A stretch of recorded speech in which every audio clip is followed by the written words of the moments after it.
Welcome back, Nick Lenz, Comic Corner, Classics / Non-Classics. Just a sign. Yeah. So, this is episode number 1264 and Doubleshot number 1160.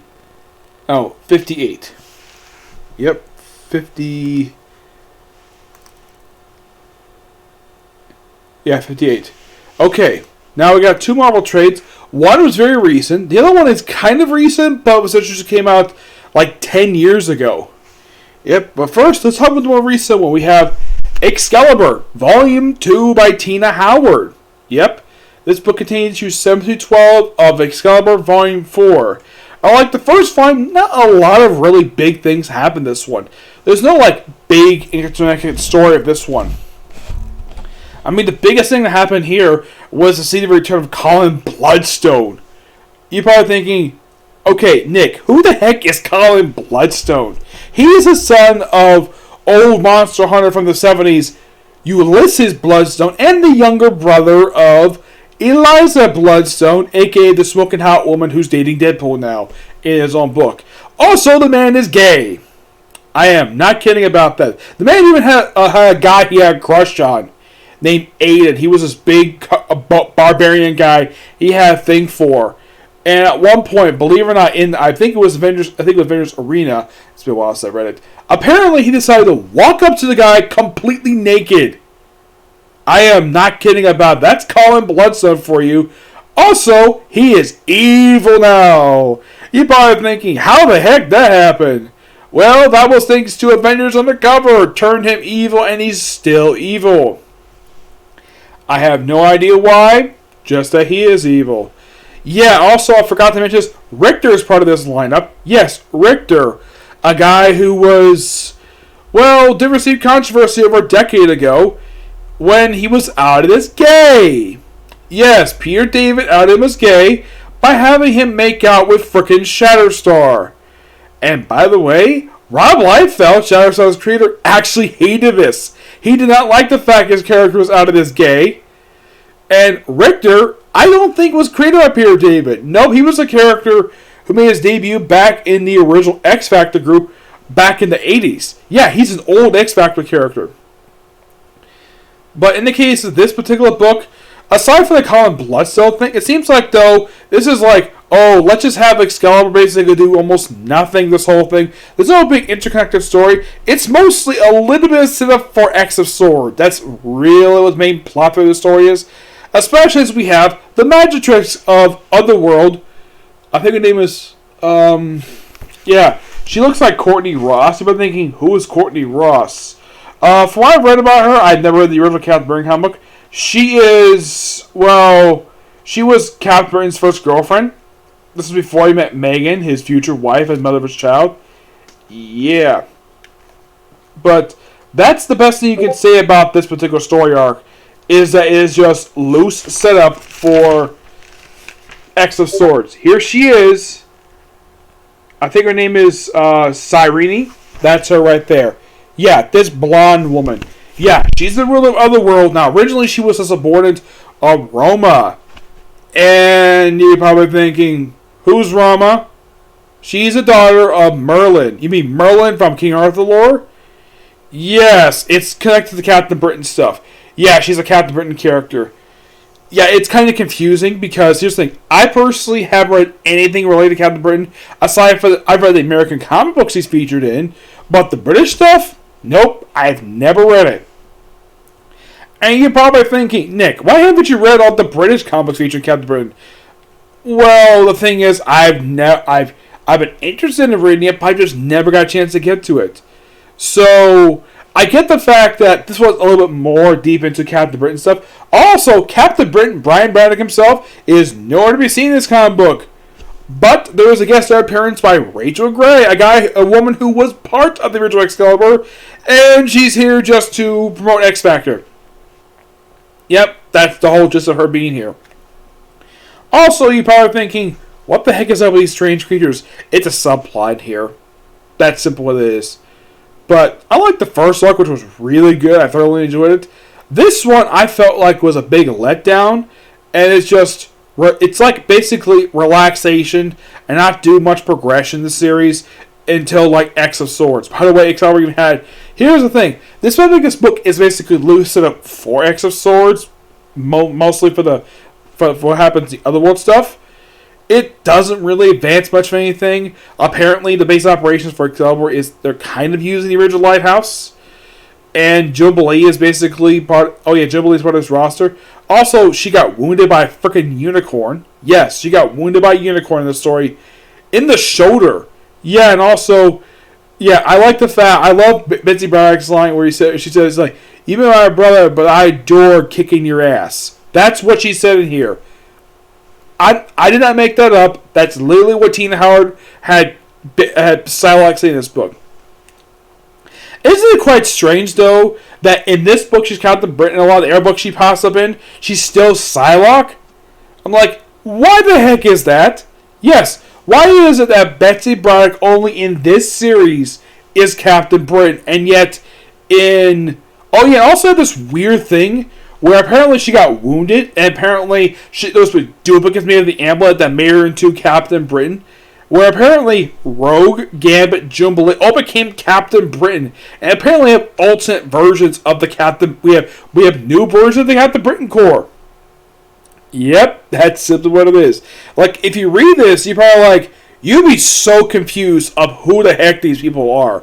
Now, the last time that the Otherworld stuff even popped up in Marvel Comics prior to this was actually in Time Runs Out. That was the last this thing popped up. This thing also popped up at the start of Spider-Verse, but that was it. But in my opinion, this story, these issues are a bit of a letdown. I mean, the only thing interesting I thought about this stuff was Cullen Bloodstone. Oh yeah, and also, he made out Richter, and Richter had just no reaction, despite the fact he has actually kissed men before. He's kissed Shatterstar, and he's kissed Iceman. So apparently for, like, maybe Tina Howard is kind of undid the whole Richter being gay, because he felt very uncomfortable being kissed by a guy, which kind of means that he maybe no longer be gay. It's possible. Oh, in case you're curious though, the relationship between him and Shatterstar actually ended at the end of Peter David's run for X Factor. Yeah, only because it's mainly in X Factor and never mentioned anyplace else. But the artwork in here is really good. Yeah, the artwork is fantastic. By Marcus 2, who does only the first couple issues in here. The rest of the issues are done by Warren Watson Santos. The cover art is done by the same people, Muhammad Rosen. I mean, that's the best thing about this, aside from the Colin Bloodstone stuff, is the artwork. It's really good. Yeah, it's like tiny baby steps. We also get like a bit of explanation about the Starlight Citadel, the base for the Captain Britain Corps. I like the fact they have the explanation here, but if you're not a fan of the Captain Britain, if you're not familiar with the Captain Britain stuff, you'd be so confused. But at least they get a bit of an explanation about the Captain Britain Corps. Yes, they do. But I'm going to get this book roughly a 9 out. This feels like a bit of a step down from the last 5. Alright, now I got with something really interesting. Now, this is a digest version of issues that came out, believe it or not, 10 years ago. Yeah, can you believe it's been 10 years since this character popped up in comic books? It's Miles Morales. Yes, Miles Morales. A guy who currently's got an ongoing series now. By the guy who wrote Black Bolt. Yeah, same writer. This is from the original Miles Morales book. No, not the book that came out, the Secret Wars. Nope, these is stuff that came out after the death of Spider-Man in the Ultimate Universe back in 2011. Yeah, this book collects the first 10 issues of Ultimate Comics Spider-Man Volume 2, written by, basically, Miles' creator, Michael Bendis, art by Sarah Pacelli, who was also co-creator of Miles Morales. As a matter of fact, she also did the artwork for the start of the relaunch for Secret Wars. She did that too. I'm glad she came back for that. Now, this book, Sarah Pacelli only does the first 5 issues in here, issue 8. 6 through 7 is cast by Chris Simney, another really good artist, and Dave Marquez, who did issues 9 and 10. Now, the last book, technically, that Dave Marquez worked with, aside from this book, the only book I could think of Dave Marquez worked with Bendis was Iron Man and Civil War 2. Oh, yeah, he also did the finale for Iron Man 600. Mostly, but he did 2 other books with him. But David Marquez is a fantastic artist. Yeah, this is detailing kind of in the way a story arc of basically Miles Morales' first year as Spider-Man in the Ultimate Universe. Yes, the Ultimate Universe. Which means Ultimate Fury is in here. Yep. Also, they had an issue in here. I think it was issue number... Oh, what was it? It was an issue actually placed during the death of Spider-Man. Yeah. Believe it or not, they actually had an issue of the series that took place. I think it was issue number 4. Yes, this issue right here. This issue takes place during the events of the death of Spider-Man. Like, toward the end of the... Like, pretty much during the last issue of the series. So, the first 3 issues is kind of Miles' beginnings as Spider-Man. Also, when he... Well, in case you're curious, though, does he put in this costume at the start of this book? The answer is no. He does not get this costume at the start of it. But we also get this hit and say... Here's the thing. Miles didn't make his debut in this series. No, he made his first appearance in issue of Ultimate Fallout. Well, Ultimate Comics Fallout issue 4. That was his first appearance. Which they mentioned the first appearance here, but it's not here in the trade. Which I think is quite stupid for Marvel not include it in this digest book. Yeah, so basically Miles just has powers. Yes, and also how he got the powers, apparently it was from what I have heard about it, and the way this book kind of explains it, is apparently was pretty much saying Spider that one of the Spiders did it, Peter, back in the original classic, like Ultimate Spider number 1, that first story arc, bit Miles too. In case you're curious though, who gave him this costume he's known for wearing? It was Nick Fury. No joke about that. He gave it to him. Also, now here's the thing. Aside from Miles, who makes a debut in the first 10 issues? Why, his father. What's his name? Jefferson Davis. That's him. We also debut of Miles' mother. She makes a debut here, along with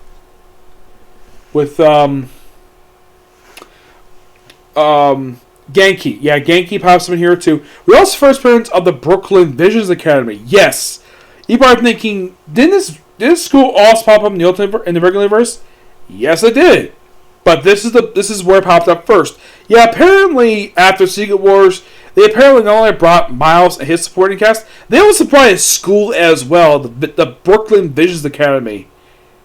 Now, I don't really remember exactly what was the reason he was attending this school. It's kind of like a private school, but they wear casual clothes. Also, they have dormitories. This is by far the only school in comics I've ever seen do this. That's not freaking college.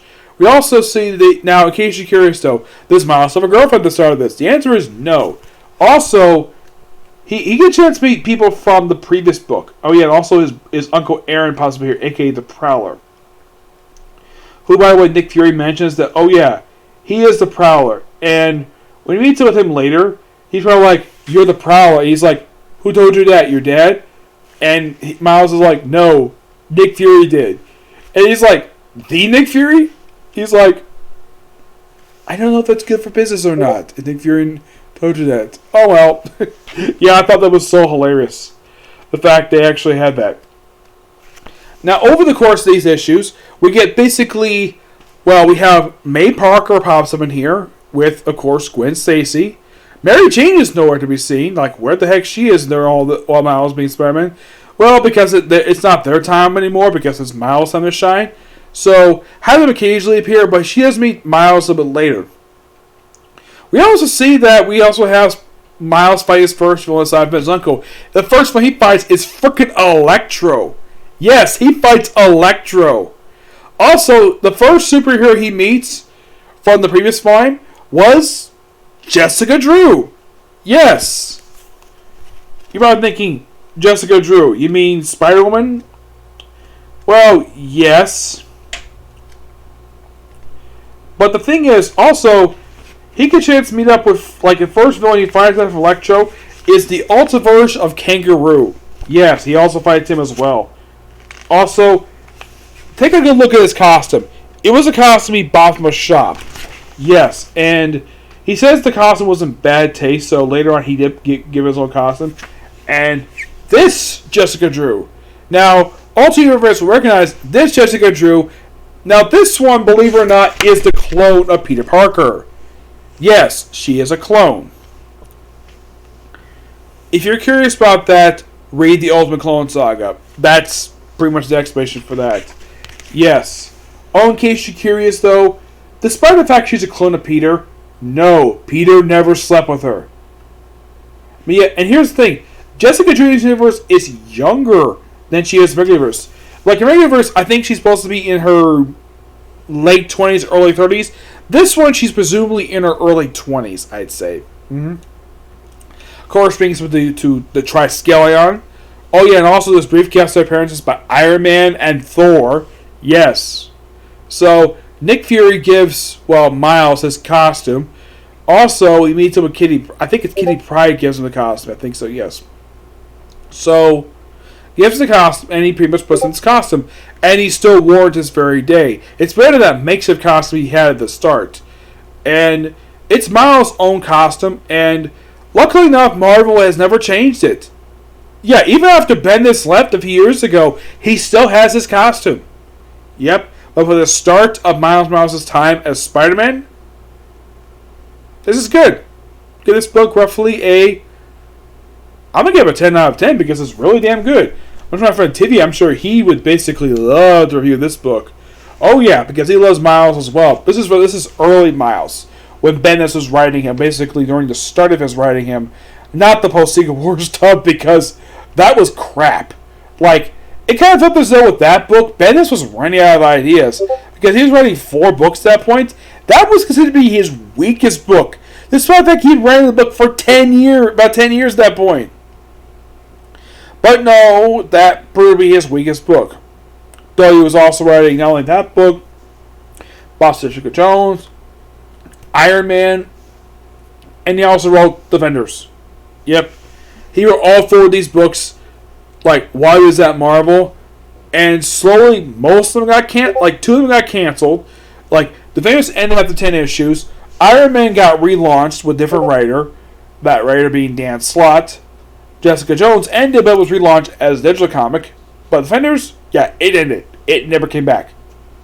But yeah, not much else to say these 2 books. Miles Morales Spider-Man, good. Excalibur, okay, but a step down.